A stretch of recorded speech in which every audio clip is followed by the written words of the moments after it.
Hello everybody. My name is Amir Levy, and Evyatar Schliffman. Am I right? Is he No, on the line? And we're so no, happy. Hi. We're so happy to invite for an interview, a special interview for the audience, the Israeli audience, Don Crowther. Hi, Don. Hi, it's great to be here. Thank you. So this is what Don says about himself. My specialty is helping people make money online, utilizing all the essential tools required to success online: search engine optimization, pay-per-click, advertising, social networking, traffic building, public relationship, and e-commerce, conversation analytics, partnership, and joint venture. My eventual goal is to hit my investment saving target by a certain key date so that I can retire and spend the rest of my life serving and helping others while I'm still young enough to be able to do it fully. He is the owner of socialprofitformula.com and Smarts. He finished most of his lecture by, and I will hope to say it correctly, just go do this stuff. That's right. Just go do this stuff. That's right. Yes. And by the way, one of those objectives is that I want to spend a lot of time on your side of the world, living in your country too. So it's one of the dreams of mine. I went there for my honeymoon, and I've been back, and I have always loved your part of the world. In Israel? Yes. Two of my children live there. Again, say it again. Say it again, please. So two of my children have lived there for 3 months. We've taken my family there, and I just love it there. Amazing. Amazing. Wow, I didn't know that. Okay, so let's start.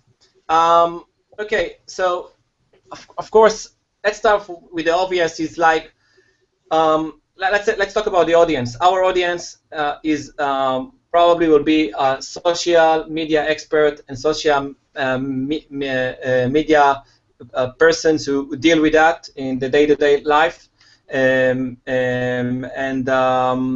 they would like to know what's their biggest mistake when dealing with social media. Okay, excellent. So the biggest mistake that I find business people making on social media is that they treat business social media the same way they treat personal social media. And that right there is a huge mistake, because people want to have a different kind of relationship with those who they do business with than those who they are personal friends with.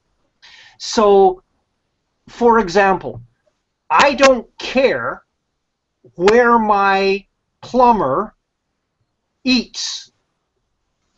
I don't want pictures of his grandkids. I don't want to know anything about his personal life other than, can he fix my toilet if it breaks?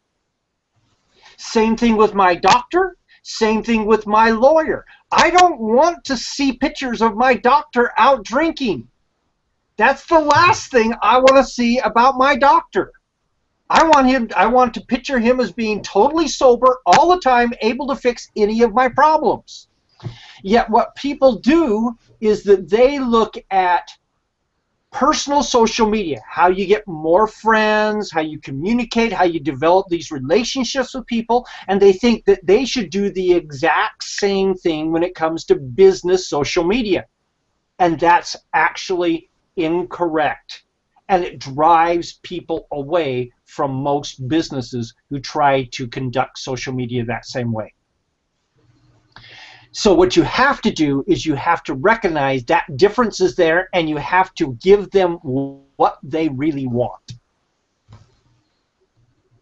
Okay, so and what they really want, because at first I know that they really want to you to engage them in a truly way, and they want you to and they want you to engage them in a different way in different social media sites. But what is your thought about it? Okay, so when you said to engage them in a different way, that's absolutely right. Engage them in a different way, which means that, okay, so let me point it out this way. I have a very good friend who owns a number of cabins in the United States just outside of Yellowstone. And so Yellowstone National Park, where the buffalo are and all those cool geysers and everything else like that. And he wants to get people to come and rent his cabins. And so he had his personal assistant, who is in charge of doing all the advertising and everything, learn how to do social media, and her job was to fill beds, have families come and rent these cabins for a week at a time. And so she did. She went out and she learned that she should be engaging people. So she went out and started listening to people's conversations and engaging them in conversation about what they were talking about. So they were talking about the hot new movie, or a sports team, or the best place to eat on Thursday night, or all these different things. And so she was talking about those things every day with them. But the problem was, as she did so, then she had conversations about what they wanted to talk about. And so she created relationships with them about what teams they liked, not about staying in their cabins by Yellowstone and doing that. So what she did is she developed the relationship based upon what they wanted to talk about, as opposed to what their expertise was. And so I believe that the core of communication, the core of engagement for a business on social media, is to give people great content about what you are an expert in, and then have conversations and build relationships with people based upon their reactions to that content. Okay, and this is truly engagement.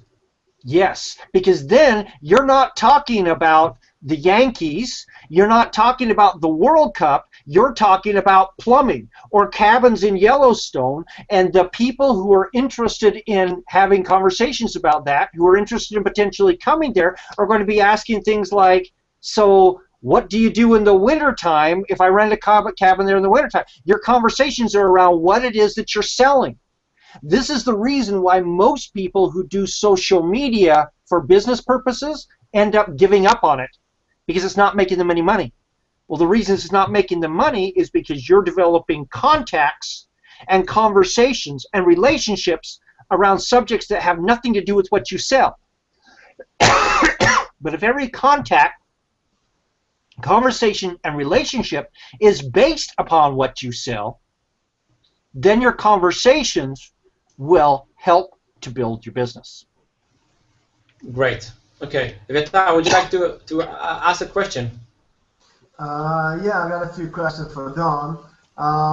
First of all, if anybody listens now or will see the YouTube later, I think we can all, if you got Twitter, well, if you have Hangout, you probably have Twitter.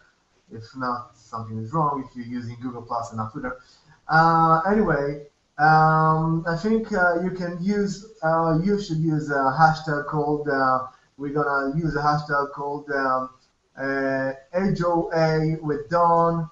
I'm going to share a screen before I ask the question. So just 1 second.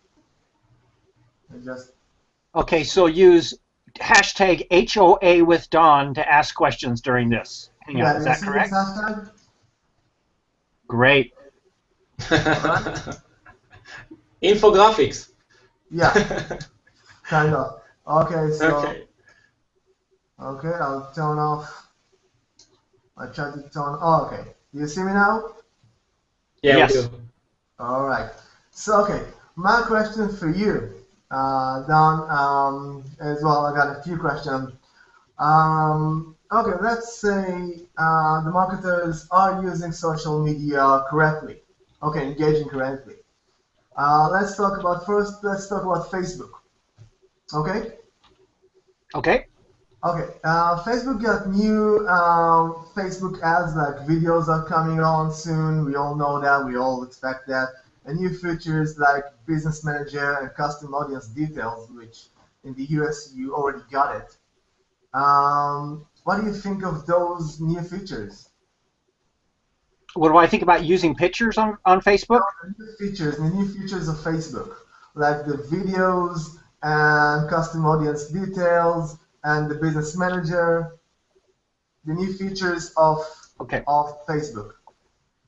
They're great, and they're such an important element if you want to be able to directly target. Now, everybody knows that only a small fraction, the highest is 16% of everything that you post actually shows up in the feed of your followers. Right. And so if you want to reach everyone, you got to pay now. And so these new features of the custom audience and et cetera gives you the ability to address them directly. Right. Okay. I will give one comment to people. There are a number of products out there that allow you to basically be able to scrape Facebook. So to be able to go into a given page or a given group and scrape out all the members of that and then put them into a custom audience, I would strongly warn against that.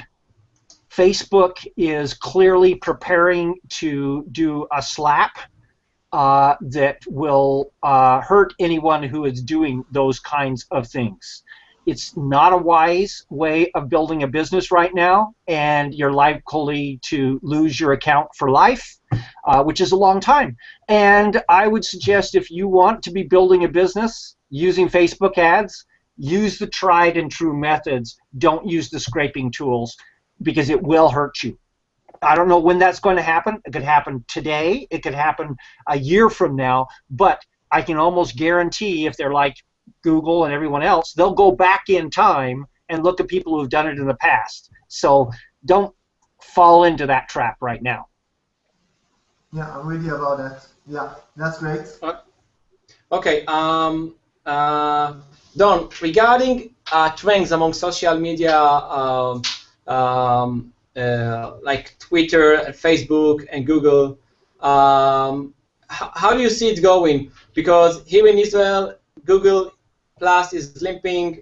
It's not yet, but we know it's a giant. We know that sometime it will take over with its wonderful tools and the big integration. Facebook is 90% of the market in Israel, 96. I don't know if Yata can correct me. And Twitter is obviously only among professionals. What do you have any things to say about Israel? Do you know something about it? Do you know something about countries like Israel and things and about the world? So there's a lot of questions you can answer. You can start. Okay, it's very difficult for me to keep track of exactly which technologies and which features are available in every single given market around the world. Let me just step back and make a couple of statements that I think are very important. Number one, your single most important social media property, the one that you should be focusing 80% of all your work on, is your blog. I'm with you about it. Your blog is your single most important social media property. It's the center of everything you do in social media. You then promote using all the other tools for people to come to your blog and associate with you there. One of the things you should start thinking about is, the other day I was on Facebook, and I assume that the Facebook in Israel looks much like the Facebook here in most ways. I was looking at a particular post, and I realized that there were 42 other links on that page trying to get me to go someplace else other than to the post that I wanted them to go to. And so it's almost like, let's just say, football. So when you're at your home stadium Everyone's chanting your name, your colors. You control everything. When you go to an away stadium, everyone's chanting the opposition's things. You're not in control. When you're on Facebook, when you're on Twitter, when you're in an away stadium. So what do you want to do? You want to pull them out of that away stadium onto your own blog, which is now your home stadium. You control the conversation. You control whether they can opt in or not, the sales messages, everything. And so the people who say you want to keep everyone on Facebook haven't tested it. You make more money when you bring them to your own blog. So that's the first thing I want to point out to everyone is focus on your own blog. Then okay, sorry. Yes, go ahead. So great tip. I love it. And I would like to add, you probably agree with me, your newsletter and your mailing list. Am I right? Okay. So the next thing that I was going to get to is the second most important thing you should be doing on social media is use it to build your list. You should be building your email mailing list. The numbers that I see show that a person who has followed you on Facebook is worth 11 times more to you if you get them to opt in also. So an opt-in is worth 110% of what a follower is worth. So you should, a key rule, everything you do in social media, you should be asking, how can I use this to build my list? And then you should also be asking, should I use this to build my list? Because if everything you do is a list build play, then people are pretty soon going to stop clicking on everything you do. But some things should push people into building a list. And if you always push people back to your blog, you are obviously going to have opt-in forms on your blog, and so it naturally gets taken care of. Okay. So again, great tip. I know that you have one of your services is one-on-one on the telephone with Don. Am I right? Yes. You still have it. Okay, so give us just a little bit of insight about the kind of person you get to talk to, and how you help them. Example is a wonderful thing to have. Okay, yeah. So hi, I'm Don. I'm sitting here. I'm in Wisconsin, in the United States, just north of Chicago. Okay, so I can drive to Chicago in an hour and 15 minutes. I have been working in marketing now for over 35 years. I posted 70,000 blog posts in the last 10 years. I have been running a business, my own online business, for 20 years. I tend to focus on not just social media. I believe that social media is one of the tools in your toolbox to build a business online. It is not your whole toolbox. It's a hammer. You also have to have a saw and a screwdriver. So you've got to be able to get into the search engines. You've got to be able to do some pay-per-click advertising. You've got to be able to build a list. You've got to put people on that list. You've got to drive traffic to a blog. You've got to build a funnel. You've got to sell products. You've got to create products. All of these are key elements. So when someone calls and talks to me, what we tend to do is, number one, we focus on their biggest question, whatever that is. And we help them to resolve their biggest question so that they can then have that solved. But then what we tend to do is we start looking at the various parts of their business and how can we build little pieces, little 20% pieces, but each 20% then builds upon the others. And so after a while, you've got a business that is 100% bigger, just by doing some very small pieces, but each one of those steps contributes towards building the entire package. Okay. Do you have any examples? Sure. So not long ago, I was working with 30-ish year old woman who was working for someone else, had a small business on the side that she was working to build out. And so what we did is we sat down and went through it step by step, each aspect of her positioning, her products, and built it entirely out. And she is now in the process of executing each one of those steps during this year, and I'm very confident she's going to be significantly larger this year. There's more of a general one. Let me just tell you about a specific one. A few years ago, I had a conversation with a man who was thinking of starting a dating site. We talked, and I said, what will make you different than all the other dating sites out there? He didn't have any good answer, and I said, you know what? Instead of starting a dating site, let's go become the #1 affiliate for every dating site out there. I taught him 5 Facebook strategies to do that. And 6 months later, he came back to me and he says, great, I made $5.5 million so far. Where should I go next? I said, okay, that's good. Let's go do the next steps.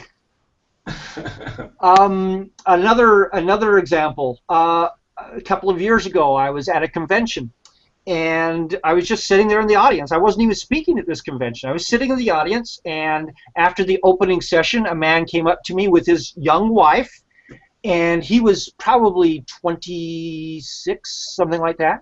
And he says, I want to thank you. Yesterday was my last day on my job. And I said, so I got you fired? He said, no.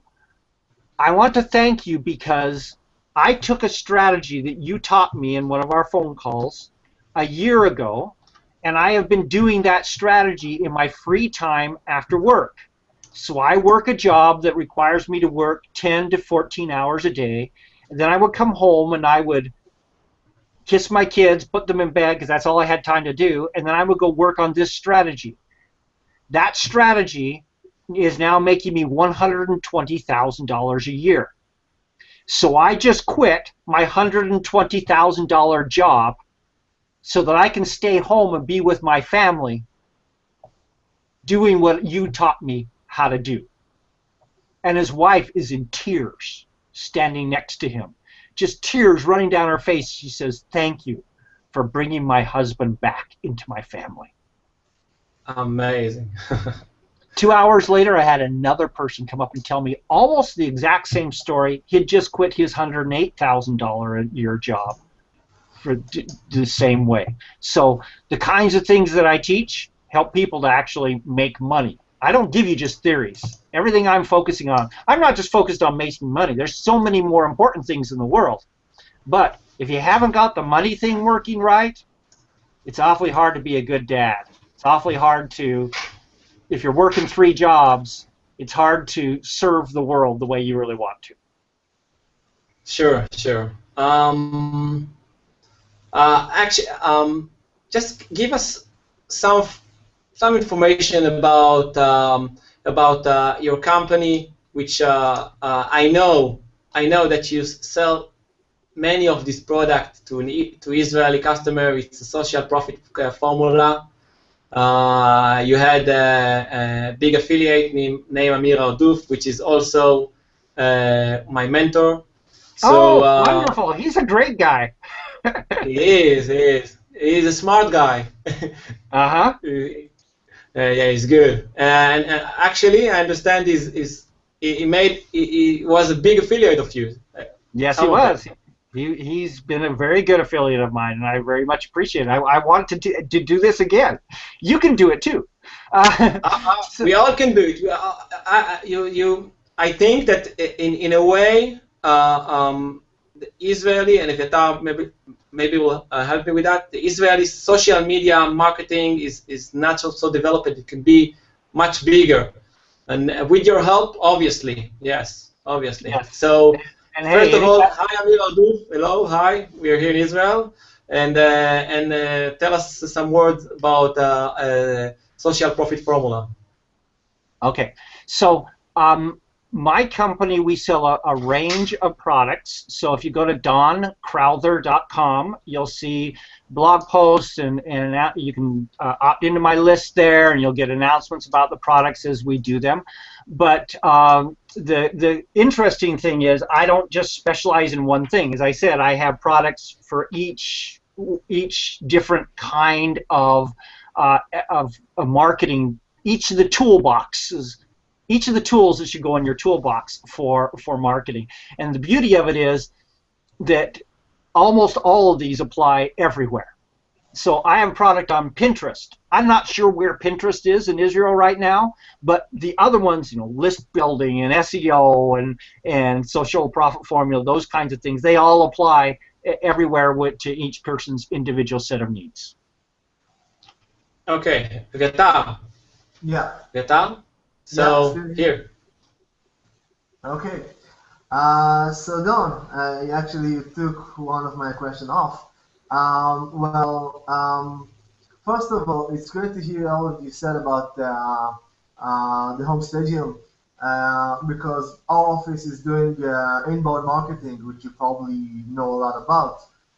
Talking about the home stadium, this is all about the inbound marketing. Yes. Bringing people in and keep them in. Okay, so Your sound is not so good. Am I right, Don? Can you yes, hear me? you're soft. We can You're bring soft. I would make it closer. I'll just try to speak a little bit louder then. Okay. Hope you guys still can hear me, and soft is very good. Anyway, let me just check my microphone. Let's see if I can. You were talking from your laptop, am I right? No, using my home office. This is we are just get it closer if you can. If you're not, then it's okay. We stay with that. Hopefully now it will be better. Anyway, so one of my questions was about Facebook tabs or external landing pages. What do you think is better? But we both think that better will be an external landing page into your own website. So about all Facebook tabs, I think we both agree that if you're gonna use the Facebook tab or your own page, use your own page, right? Well, here's what I would say in that. I have seen tests that prove it both directions. Okay, I have seen that an opt-in page on a Facebook tab will beat one that is on your site. I've seen tests that show the other way around. So all I can say is test it both ways. You get 12 of them. So go ahead and test it, see what works, take whichever one down, and go from there. By the way, if there's anyone interested, I have a free product I'd like to just throw out to you. It is complete instructions on how to set up an opt-in page as a Facebook tab on your Facebook page. It's totally free. If you go to doncrowther.com/FB for Facebook, FB opt-ins, you can opt into that. It's like a 5-page PDF that walks you through each step of creating an opt-in page as a tab on Facebook. Back to your question, I would suggest that everyone test it both ways and then just make a decision for your own business. All right, great. Thanks. One more question. We got like another 3 questions. Let's get a little bit to, let's jump to Twitter and then get back to marketers and businesses. Twitter last week, just a week ago, opened the advertisement to Israel. Yes. You know, doing it slowly. Yeah, and in Israel there are about 150,000 Twitter users. Let's say like half of them are actually, and I'm being generous, half of them are being online and active. That's probably generous. Yeah, this is I'm being very generous here. But considering the U.S. market and how Twitter advertising been successful there, do you recommend doing Twitter advertising in Israel, or to do if any business is going to sell abroad, especially to the U.S., do you think they should use the Twitter advertisement? Okay, so I have mixed opinions about Twitter advertising. Right. In my tests so far, I have not been able to make money from Twitter advertising. I know of some who have. So that makes me feel stupid. If they can do it, I can't. What am I doing wrong? So my advice at this point in time is, since it's brand new and people haven't figured out what a Twitter ad looks like, I would suggest jump on it, spend a little bit of money, Yeah. test it while it's still new and while people haven't figured out what an ad looks like, so they're going to click on it anyway, and see how it does for you. And don't spend a lot of money, but spend some and see if you can make it work for you, and then go from there if it does. Ultimately, 90% of the questions that people ask me, they'll say, does this work or does that work? I'll say, test it. Because it's really difficult to have a single answer on any particular subject where I'm able to say definitively, this is better than this. Because it all depends on how you word it, how you set up your test, everything, how well you target the audience, whether that audience that follows you is highly targeted to you, and everything else like that. And so I would strongly suggest you test it. But there is certain advantage in being one of the very first in your particular marketplace. So now's the time to test it if you're going to test it. All right. Okay. Great. Then, Amir. Okay. Okay. Okay. Let's get back to the inbound marketing. We haven't talked about inbound marketing itself, the definition, but we talked about everything about it. Now, considering, let's say, the marketers that are having a tight budget for the digital marketing, they probably won't get on the inbound marketing train. They probably won't do Marketo, HubSpot, or even Salesforce, but they probably just use anything they can do with their tight budget. So how do you think the marketers, the tight budget marketers, small businesses, medium businesses, let's say, medium to small, and those very tiny businesses, one person, one man show, what are the budget marketing tools that they can use? Okay. The first thing that I would do, if I had a small budget and I wanted to get into this, the first thing that I would do is that I would focus on nailing 20 key posts on your blog before you do any advertising. Go get 20 great blog posts that then have an action that can turn into a sale embedded in that blog post at the end of it or something like that. Because this way, what you're going to do, and they'll have an opt-in on that also. So what I'm asking you to do is to build out a foundation for success with that advertising before you start spending money on the advertising. Right. So I've got 20 different blog posts, each one of them that are as highly targeted as I can get it, written really well, giving great information that sells something and have an opt-in in it. Then I would go to Facebook.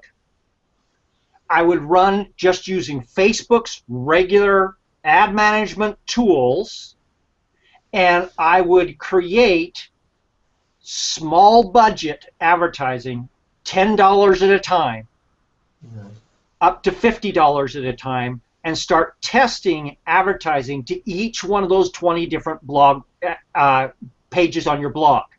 Yeah. Because here's the reason why I'm doing that as opposed to sending them directly to a sales page or directly to a squeeze page. Because we all know that when you send someone to a squeeze page, only a certain percentage of everyone you send to that page is going to opt in.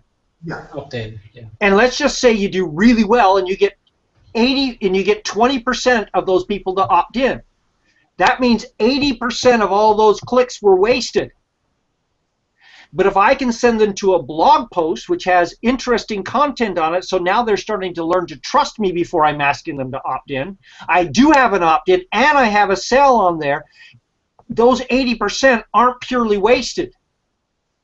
A larger percentage of them are now going to click around, look around, perhaps they'll come back and opt in later, perhaps whatever, but that way I can get 2 key actions occurring. Now, this is not something I would recommend to someone who's going to go spend $100,000 in advertising.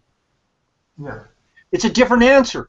But if you've only got $10 a day to spend or $20 a day to spend, then do it in the most efficient way possible so that you can get the maximum that you can out of those people that are seeing your ad. Let me see if I understand it. You tell them to put something to sell in the blog. Yes.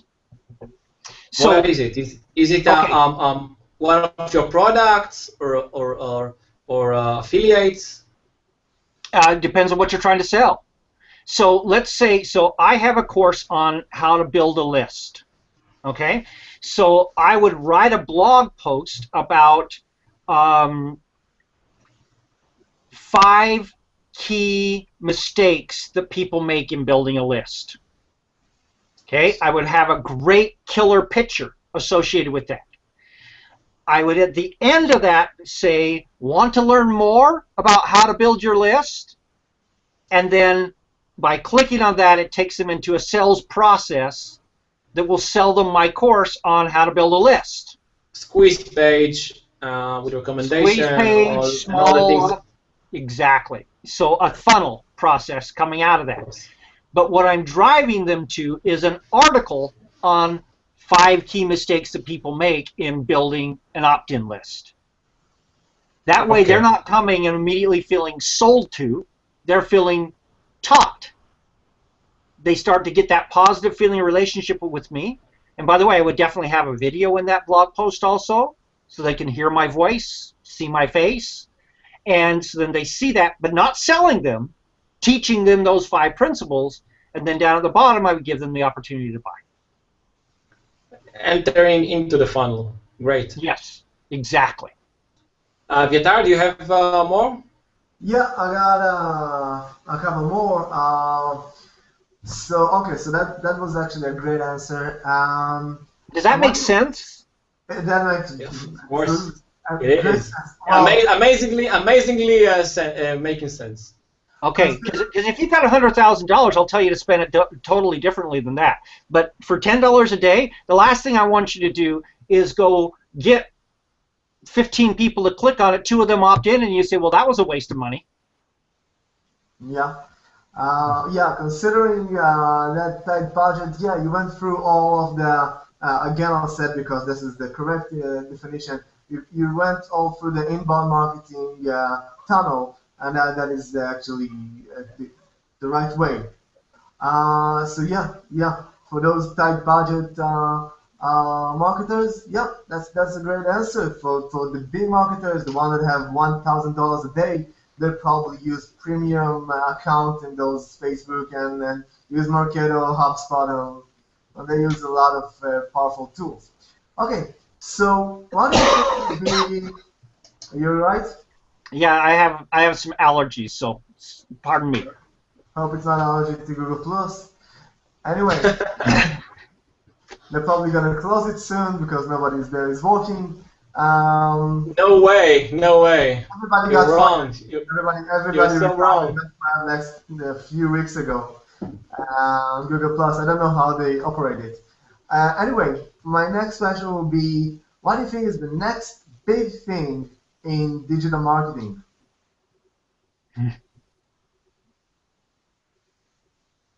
Make you think for a minute. The question is, which of the 15 things that I think are the next big thing is the right answer to give? Make a list. So here's what I'm going to tell you that I think. I'm going to switch your question. I'm going to play politician on you. Okay, so when in a politician, they teach you that when they ask you a question, you answer it the way you want to answer it, not necessarily the question they just asked you.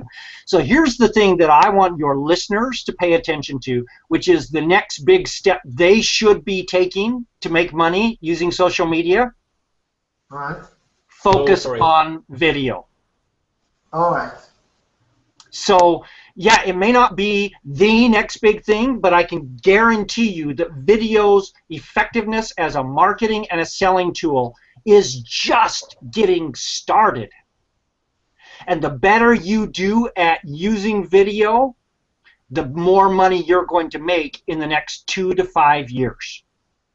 So rather than go off and chase Snapchat or chase, all these new little startups that are coming along and try to risk everything on one of those, yeah, you definitely should be in Instagram, you definitely should be in Pinterest, you should be in all these different things. Yes, you should be there, but don't go put everything into it. If you're going to go all in to anything and really lean in and do something, video and blogging are the two things you should be focusing on. And from that, build your list and sell stuff. That's the two things that I would focus on. And it's so astounding to me how few people are doing video. You don't have to have... Because they're afraid. Because they're afraid of how they look. They're afraid of what they say, of criticism, all of this and more. Yes, okay. So look at this. Amir is a very handsome man. Thank you. Look at me. Do I look handsome? But my face is on video. I'm not, people do not watch videos.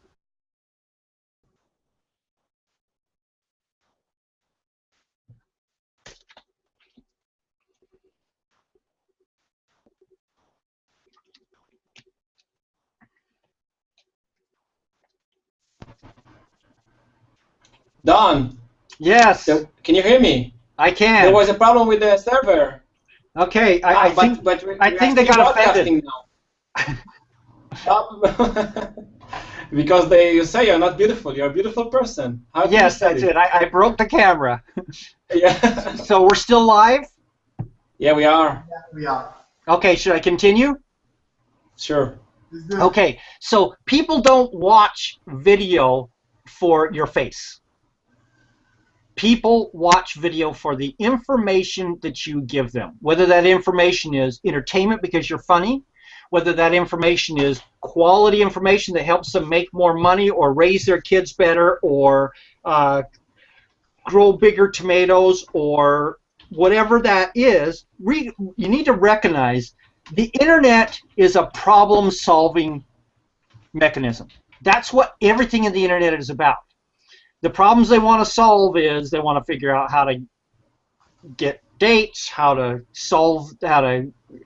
look better, how to create that hairstyle, whatever it is. Sometimes their problem is that they're bored, so they want to be entertained.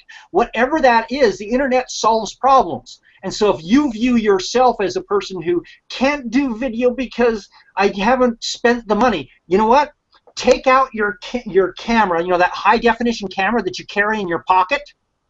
Take it out, hold it up in front of you, point it at yourself, and turn it on and talk. And then turn it off at the end and upload it to YouTube. If you make a mistake, turn it off and turn it on again and start talking again. Don't worry about editing. Just put great content out there. Anyone can do this.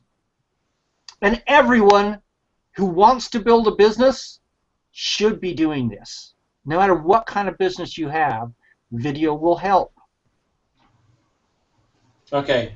Don, first of all, I have to say you're giving here such a valuable stuff. It's amazing. It's like giveaways that I've never seen. And I have to say something which connected to what I said. What you're giving, I've listened to your lectures and in many places. One of the lecture was one from product formula launching of Jeff. You gave there a 1 hour lecture about social media. Okay. Mm-hmm. and I said to myself, where did you get this amazing stuff? And then your blogs, where did you get this amazing stuff? And then the data curation, which I bought from you, where did you get this amazing stuff? So what's your secret of getting this such good information and giving it to your customer and audience? Okay, so I'll tell you the two secrets. Number one secret is to recognize that you can give away everything of value and people will be your customer because they still need help implementing those things. So I can tell you what to do and then I'll sell you how to do it. You'll hear me telling you what to do and you'll get really excited about it and then you'll want to come to me to help you implement it. So I guess the point I'm trying to make here is that there's so many people who say, oh, I don't want to share all this stuff because then people won't buy my stuff. Well, that's not the way it works. People buy me because they trust me. And one way I develop that trust is that I share with people. I see that there is an unlimited amount of knowledge that everyone needs. And I can give away a lot of good stuff, and people will, and there's still more to come. Trust me, there's a lot more to come. Okay, the second, so don't be afraid to give away. The second thing is pay attention. It is astounding to me how much great stuff that there is out there that most people never pay attention to. They never learn. So my wife hates to go to the store with me. So we will walk into the store. She will say, go get some bread. Meanwhile, she shops for everything else in the store, and I walk back with bread 20 minutes later, and I find her, and she says, where have you been for the last 20 minutes? And I say, oh, I was looking, look at this can. Look at the branding on this can. Look at this colorful packaging on this thing of diapers. She says, we don't have any babies. And I said, but it's so cool.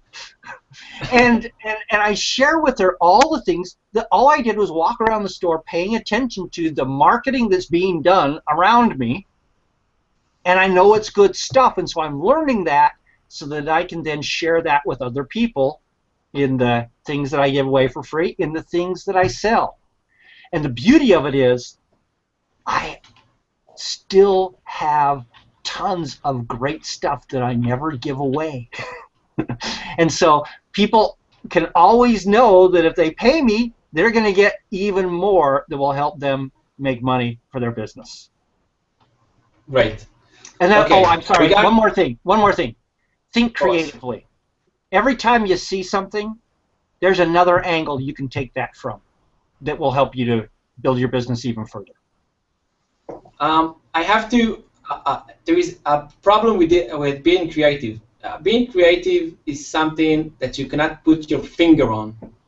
And because of that, even copywriters, which is the most creative, they are copywriters, they are copying. So I think maybe hard work, I don't know what a word for that. Maybe Aviatar can help us with that.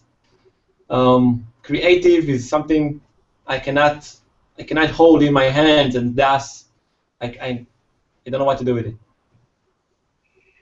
Okay. Regarding social media, everybody knows that social media is something which is very personal. They want to see you, but Don Crowther and Aviatar and myself are only one person.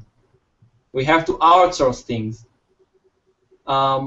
Maybe you can give us your thought about this, and maybe help us with that.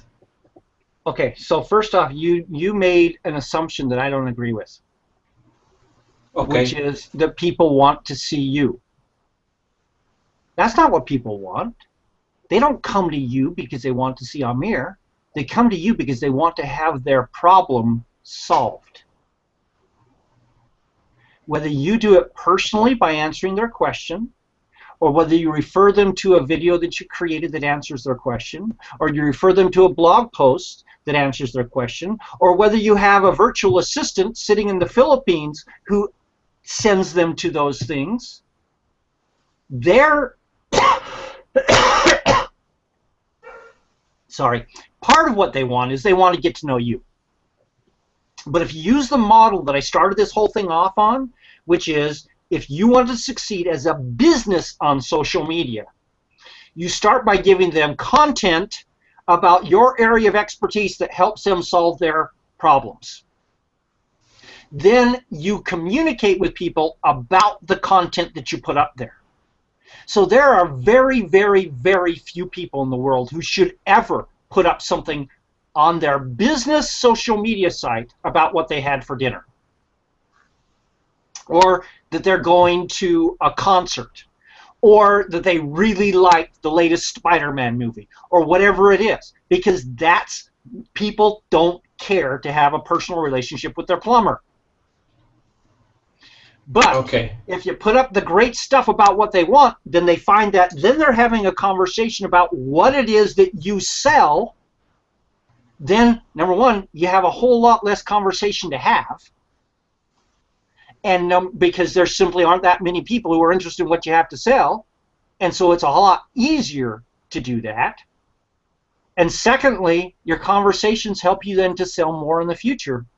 And so it's more worthwhile for you to spend time in those conversations. Okay, great.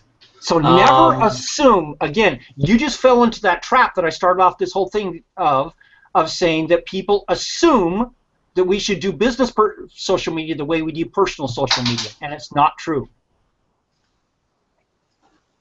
Okay, this is a great giveaway for our audience. So listen to this. Okay. Regarding, I have a question for you regarding your, I would say, early life as a marketer. Who would be your mentor? The one who you can say, he taught me a lot of what I know now. So I was a very strange child. When my dad would stand with the mail over the garbage can, looking at this one, throwing it in the garbage can, looking at this one, throwing it in the garbage can because he was throwing away the junk mail, I would reach in the garbage can, grab out all the junk mail, take it to my room, and read it. So I grew up reading the junk mail, which taught me more about how to market than anything else out there. How to market or how not to market? No, how to market. All right. Because realize, this is, I'm older than I look. So this was the 1960s and 1970s when direct mail was the core of marketing. That's the way you market it. You know, TV advertisements, yes, if you had $14 billion, you could do that kind of thing. But most of it, and so you learn I read my spam. Not all of it, but I read some of the spam email that comes into me. And every week I spend at least an hour reading spam emails. Why? Because I want to see the psychology that they're using to get me to do something. Marketing is very simply applied psychology. And if you want to learn how to market well, study psychology. Study the way people think, what causes people to do something that they want to do, what causes people to do more of what they want to do, and what causes people to do at all what they don't want to do. And once you start figuring those things out, then you simply apply it in your copy, in your videos, in your advertisements, everything you do. So who are my mentors? The guys who are sitting in the back room turning out that copy. Those were my mentors. Most of them, I'll never know the name of that person. I'm sure that I read some Claude Hopkins. I'm sure I read many of the big guys out there, but they don't sign their work. This This is an interesting answer, I must say. I would think you will say something about person, important person, but wow, okay, great. Evitar, do you have some more question? No, no, that was brilliant. That was brilliant. Considering marketers need to know. Well, I have a BA in psychology, so in your account, I'm probably a good marketer. So first of all, you're the person. I do too. So, considering you're the only person in the world of creating spam mails, yeah, I think one of the points that everybody that will see this in the future, the near future, or looks at it right now, and I've already down now. I'm taking two notes I wrote down, and I want to emphasize them as well. The first one is think creatively. Everything that you see, look at it in a different angle. Everything in your business, try to look at it in a different angle. That was brilliant. And the second thing I took with me is that if you want to be good marketers, learn psychology. I took it with me because I already got my BA. But anyway, learn psychology and learn how people think. Because as you said, and this is social. This is social. If you want to be social, you need to be a person. As you said, and I'm trying to collaborate the 2 points you put in here. One, you want to solve problems. You don't want to show people what you ate for lunch or for dinner, unless you're some sort of a chef or something. So don't be personalized.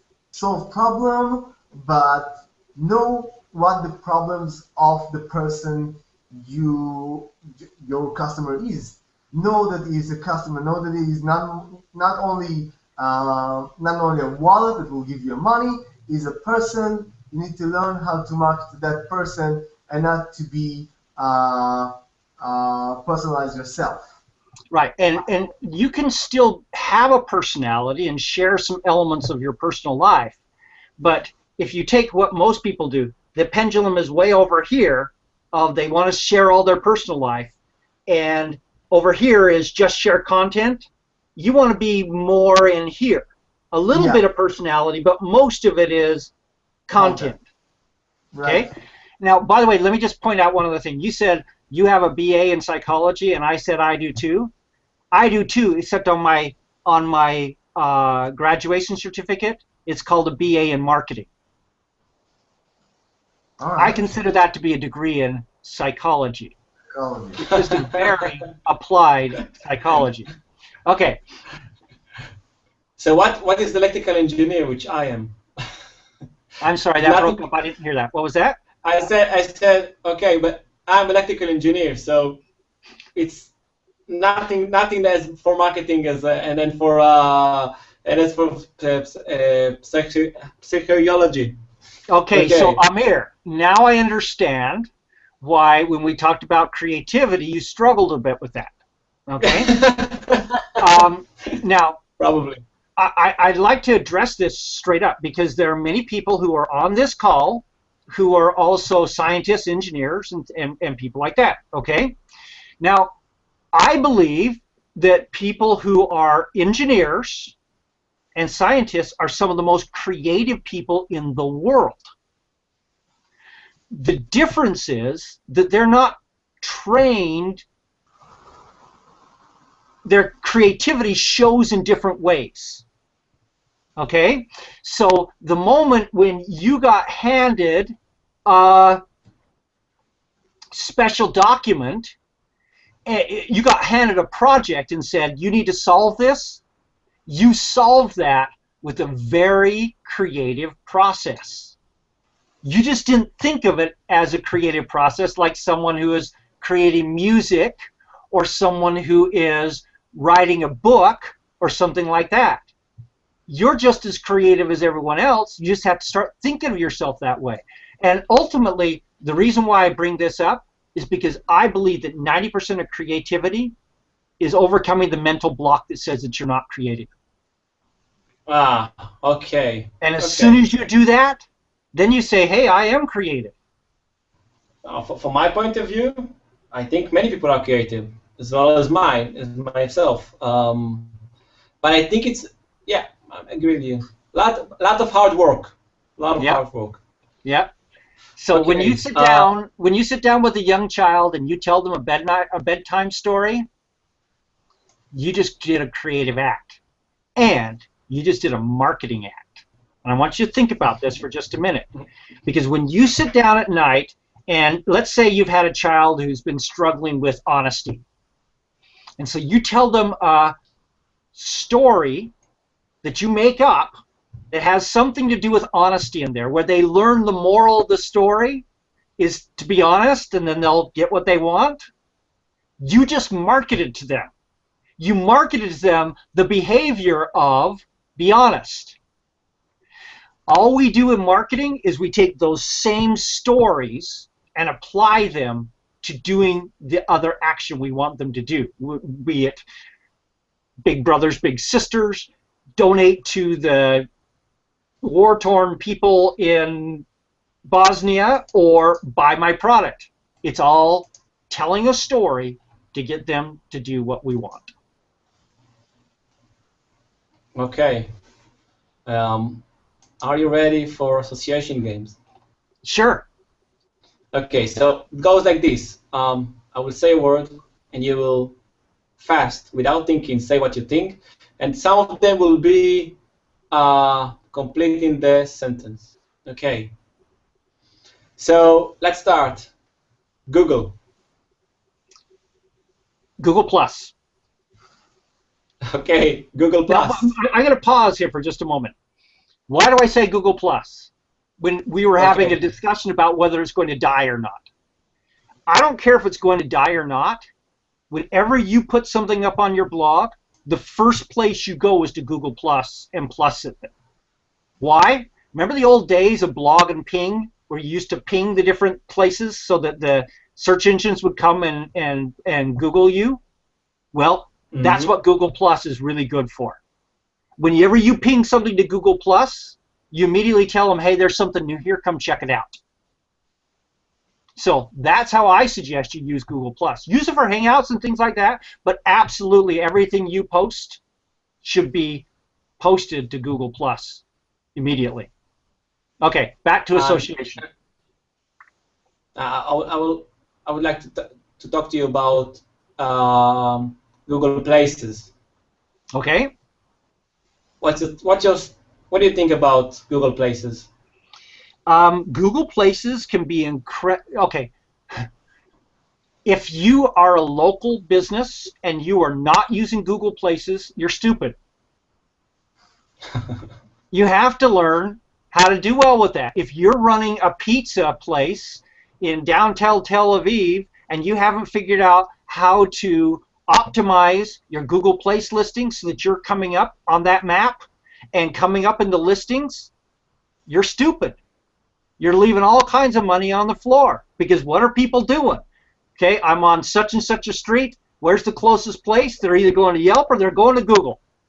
That's what they're doing. They don't go to Yelp, and they don't go to Foursquare. Vital, correct me if I'm wrong.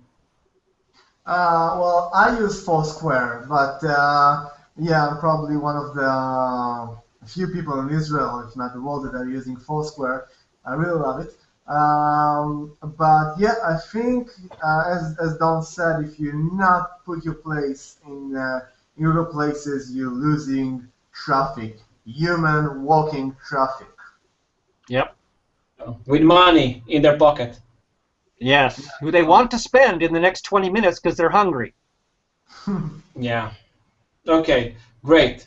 Okay. A pause. And now. So. And I'll even give an example of that. I'm sorry. Great. I was in Great. downtown Tel Aviv. We had been there for a week. We were going to go get on a bus tour for another week. We needed to wash our clothes. When was it? It was 5 years ago. Ah. Okay. I pulled out my phone and I Googled laundromat Tel Aviv, and we walked to the closest laundromat and we washed our clothes. That we did exactly what I just said right there.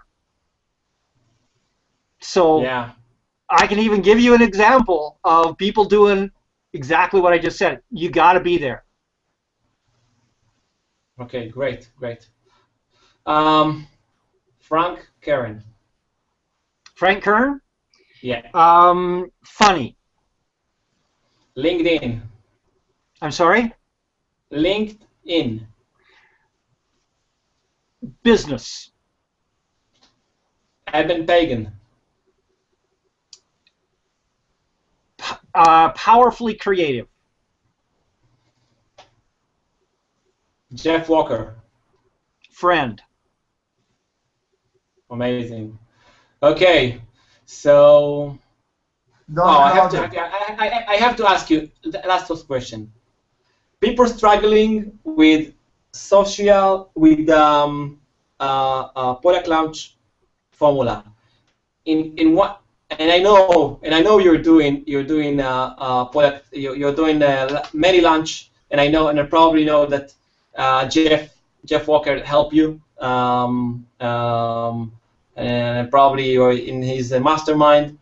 So, what's from your point of view, people's biggest mistake in launching products, and what's your thought about it? The biggest mistake in launching products is that they think that they're going to do a product launch and be a millionaire at the end of it. And so they do two things. Number one, they build a structure of costs, including launch prizes and staff and everything, that requires a launch of $500,000 or $750,000 to break even. That's a huge mistake. Do your first launches, and hey, you'll take 500,000, but design it so that if you make 10,000, you just broke even. And so everything after that is gravy. So don't shoot too big. Do the work as if you're doing a 500,000, but don't go get assistance and $100,000 first place launch prize and all those things, because invariably you'll lose money doing that. The second thing is to think that a product launch does not apply to you. Product launches are psychology in action. That's what a product launch is all about. And the psychology is sound, it works. And so to me, if you're going to work in online marketing and you don't own that product and you have not studied it and know it like the back of your hand, then you have not educated yourself sufficiently to succeed. Wow. Great. Okay, Gatar, do you have any questions? No, not at all. That was brilliant. That was great. Actually, I got one association. Yeah. If I say Don Crowther, what do you think? Chocolate. What? Chocolate. Chocolate. I'm hungry. Okay, do you love chocolate? Really? Oh yeah, absolutely. You gotta always have chocolate within arm's reach. You never know when you might have a chocolate attack. Dark or white? Dark. Okay, so like me. Okay, so thank you so much for this. I don't know how to say. It's amazing information, and we are I appreciate so much. Please come to Israel as soon as you can and visit us. And we'll do anything. Put together a live conference. Put several hundred people in a room, and I'll be there. Hopefully, we'll try to do it. Okay, let me know. Be careful what you wish for. Okay, I'm always looking for an excuse to get to Israel. Great. Okay, thank you very much. Thank you, appreciate it. And may I make a comment to everybody here? Yes, sure. So you started off by making this comment, but we've talked about a number of things. And some of the people who have listened to this have said, oh, that's a good idea. I ought to go do that. But if you take that and you put it on a piece of paper on the side of your desk and it gets buried and you never do it, you'll never build your business based upon what we talked about today. So what you need to be thinking is, I just sat here for an hour or 30 minutes or whatever amount of time you spent. What action can I take as a result of what I heard to build my business? Then go do that action. The biggest problem we have in this industry, of the internet marketing industry, is that everyone studies and very few people take action. Unless you take action on the things that we talked about today, and it was very simple stuff, write 20 blog posts. I mean, how hard is this? Nothing. Spend $10 a day on Facebook. Not hard. You know, the things we talked about here are all very easy, but you have to resolve to take action. And when you do, that's when you'll start moving the ball forward and start actually building your business, which is the reason why everything I do ends with the statement, just go do this stuff. So that's my message. So from my point of view, this actually proves me that you're a real teacher in a spiritual way. You're just not talking, you're doing it, and you really want your audience to do it. And I think that this is what makes you so special. So Thank you. Yeah, with all everything I have. Thank you so much. I will end the conversation now. Don, after that, we'll call you again just to say thank you, and that's it. Okay, so thank you very much. Thank you. I appreciate everybody being here. Bye. Bye-bye. Bye, Greta. Thank you. Bye. Take care. Cheers.